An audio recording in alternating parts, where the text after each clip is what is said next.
In this video, I will show you exactly how you can start your own short-form content agency. Now, when I first started 1.5 years ago, I made the mistake of thinking that I need to buy a course, that I need to buy some coaching in order to start my own agency. And that's why in this video, I will give you the complete step-by-step blueprint of how I would start my short-form content agency if I were to start today as a beginner. Now, I will give you 8 steps where you can go from setting up your agency to getting your first client to building out and growing your business. And the best thing is, this is completely free. You don't have to buy a $2,000 course from some crazy 16-year-old. So let's get started with step number 1, picking your niche. So a niche is a specific segment of a market. Let me give you a few examples. For example, within the coaching segment, there are different niches in there. We have fitness coaches, we have business coaches, we have lifestyle coaches, we have e-commerce coaches. You can think of the craziest amount of coaches that we have, and you can search them up, and within the coach segment alone, there are so many different coaches. Now, this is one of the areas that you can focus on, but you can also focus on something like podcasters, something like YouTubers, or people that are in the business segment, anything that you'd like. So how do you find the perfect niche? Now, the first step to finding your niche is doing market research. Actually look for areas where you can improve on something. In this case, we're doing short-form content, so check if there are areas where people do short-form content, but for example, they need some editing on top of it. Now, within the coaching space, this is a great area that we can focus on. But within the coaching space, as I mentioned, there are a lot of different niches. So let's create a client avatar to further dive down into the problems that they have, into the problems that they don't have, into their goals, and also like what type of language they're speaking. So this is an example of what your client avatar can look like. So here I have goals that my potential clients have. For example, someone in the coaching industry, they want to get more clients, they want to help people, they want to have a successful online coaching platform, they want to quit their side hustles. Those might be their goals. Then the problems they know that they have is that they don't know how to reach their target audience. They don't know how to show their expertise. They struggle to create content. Those might be the problems that they have. Now, problems that they don't know they have, this is something that you need to analyze. You need to go to their page and you need to see like, this person is probably struggling with this. And maybe they know it or maybe they don't. So that can be something like they don't have a strategy. They don't have like a recording space. They don't know how to batch create content. They spend too much time creating content and they aren't even aware of it. Those are the type of problems that you need to identify. Now we need to find out some objections or some fears that they have so we can push those pain points when we're doing our sales calls, and also how we can identify the pain points so that we can solve these issues. So some of the fears they might have is that they get rejected, or they are afraid to be in front of the camera, or they find it difficult to stand out from the competition. Those are their fears and concerns. Now lastly, we have the language that they speak. So we need to be familiar with the terms that they're speaking, the terms that they're using. And once you have all of that figured out, then your client avatar is done and we can move over to the next step. The next step is validation. If you haven't done this already in your market research, then this is the time to do it. Pick 3 niches that you'd like and then validate each of them. Go through their accounts, go through a bunch of different accounts. Let's say you go through hundreds of accounts, look at their posts, see what they're lacking of, see what they're doing correctly, and see if there even is a market for you to compete in there. Now, after you've done this, we can move over to the next step, which is creating your offer. So nowadays, short-form content alone isn't enough anymore. The issue with short-form content is that it drives traffic, but if you haven't done anything after you've driven traffic, then the traffic goes to waste. So what we need to do is we need to provide value. Because let's say you edit a video and it gets 1 million views, but there aren't proper systems set up, then that 1 million views means nothing to them. I've actually made this mistake before where my client got over 6 million views on their video and it didn't convert into nothing because we didn't have a funnel set up. So this is where you create an extra offer on top of your short-form content, where you provide value and you make something out of that traffic that you get through the short-form content. Examples of this are running ads on their business. So this will help you better convert your traffic into paying customers. Another thing you can do is consult them. For example, if you want to consult them how to build a personal brand, you will need to have a personal brand at first, but then you can consult them into how they can grow their personal brand, what they need to do, how they set it up, and you can charge extra for the consulting fee. Another example is a complete done-for-you agency. This means that you post their content, this means that you also edit their long-form content, and this also means that you run, like in the backend, a lead generation system. You do the entire thing for them. And that also brings me to the last and also one of the most popular combinations that you can do, then that is combining short-form content with a lead generation system. So with the short-form content, you drive traffic, and then with your lead generation system, you get that to convert into paying clients. After you've chosen your niche and you have picked your offer, then we are ready for step number 3 and step number 4, which is inbound and outbound marketing. So I made one of the biggest mistakes right here. I focused too much on inbound marketing. So first, let me tell you what the difference is. Inbound marketing is basically people come knocking on your door and they're asking, hey Dan, I want to buy your product. I heard you do this and this. Can I buy this from you? And outbound marketing is the exact opposite. You go out there, knock on people's door, and then you ask them, hey, I sell this and this. Do you want to buy this from me? So now that you know the difference, let me tell you how you can set up step number 3, inbound marketing. First up, you need to set up your social media pages. And don't make the mistake that I made. I thought I need to make a ton of content. And of course this is right. But first focus on getting at least 9 posts up on your account. After that, optimize your bio, explain what you're doing and who you're helping. And then we're ready for setting up our website or our Calendly page. A website is optional, but it does help look more professional on the outside. So if you have the money and the time to make your website, then I would definitely do that. Now, after you've set up your page, it's time to set up your lead magnet. And the lead magnet works as followed within your content.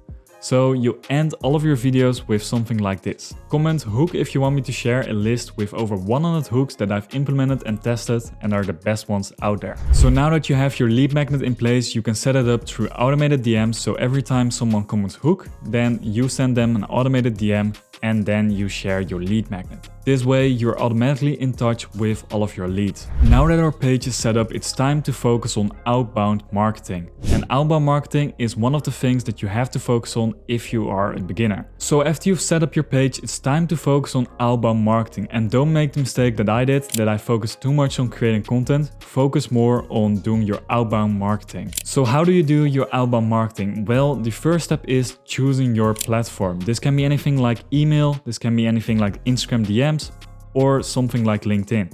Now, after you've established what kind of platform you're using, create a lead list. And if you are a beginner and you don't have much budget to spend, you have to do all of this yourself. But if you have the funds to invest, then I would highly recommend hiring a VA to do outreach for you. So keep your lead list very simple. Here's what one of mine look like. So over here on the left hand side, I have the IG account of the person that I'm reaching out to. Then I have their email. As you can see, it is blank right now because I mostly reached out through their IG account. Then we have their first name. We have the niche that they're in. I use this in different niches. So I targeted, like, for example, all kinds of coaches.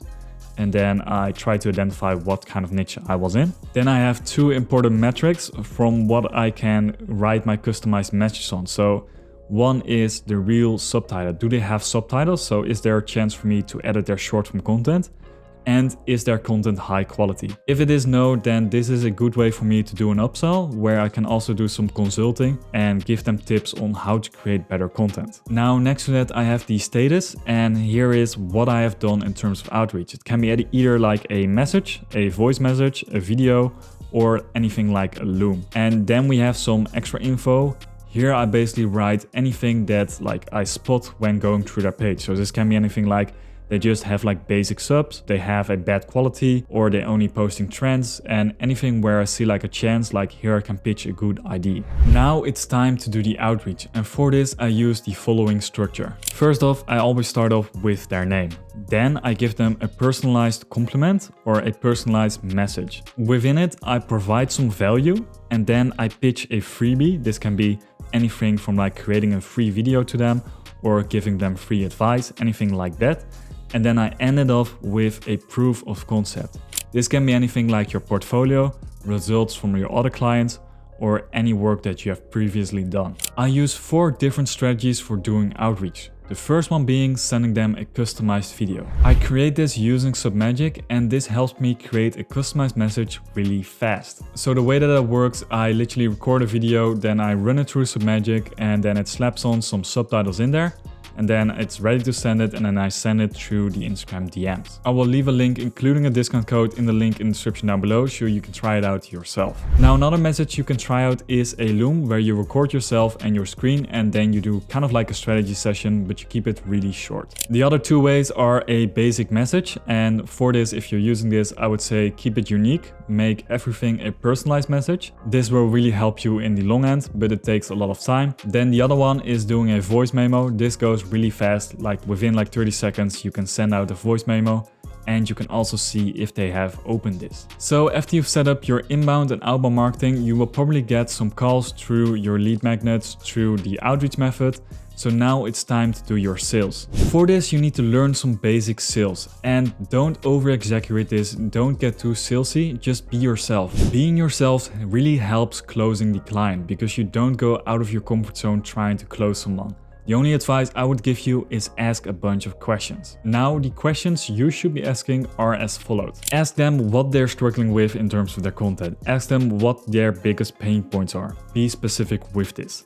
Also, ask them what is costing them the most time when it comes to creating their content, and how they would like to see it having done differently. Now, after you've established this in the sales call, then you can focus on the value that you will give them. You can explain to them how you will solve these issues. An important thing within your sales call is bringing up upsells. With this, you can generate a whole lot more money than just from doing an editing job, because the real value is created by getting them more clients. So make sure you align your offer with that. Now, after you've closed your first client, it is time for step number 6, which is delivery. So depending on what type of short form content you're doing for your client, I would recommend these 3 things. The first one being use Opus Clip, especially if your client wants to turn long form content into short form content. I use Opus all the time for turning podcast or long videos into short form content. And what is great about Opus, you can use the editing that they have in there, or you can export it to a Premiere file, and this lets you even further edit the videos. Now, Opus is also great for getting the exact timestamps from a good clip. It will do all of that for you, so you don't need to manually go through a podcast and watch the entire thing.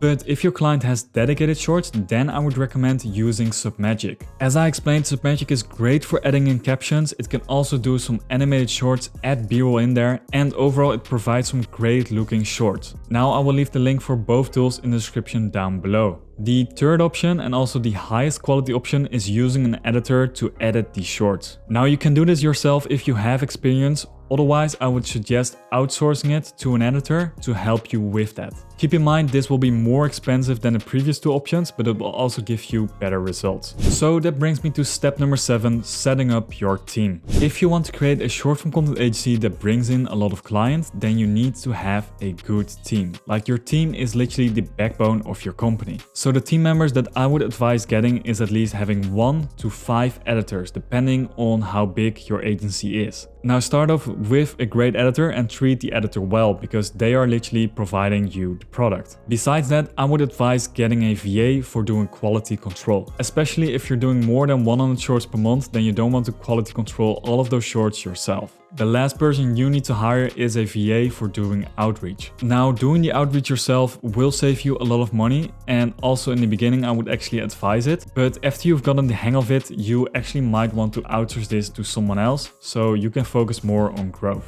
So where do you find your team? The 3 platforms I use for this are Fiverr, Upwork, or Facebook Marketplace. I got the best results with Upwork, but you can also find some great people on Facebook groups and also on Fiverr. The most important thing for your team is having SOPs in place. SOPs are standard operating procedures, and those will help you if you need to replace a team member, or it will help you get the onboarding for your team member, so they know exactly what is expected of them, they know exactly what they need to do, and you have everything organized into one place. So if anything goes wrong, you can simply say, look at this SOP, this is what we agreed on, these are your tasks, and this is how it works. Okay, so now you are done setting up your agency, you've closed your first few clients, and you have run your team. Things are going alright, and now it is ready for step number 8, and that is automating your business and growing it. If you want to continue to grow your business, you need to have the proper system in place to keep growing. So with short form content, especially if you're doing a lot of content, you might get a lot of content requests and a lot of going back and forth between the client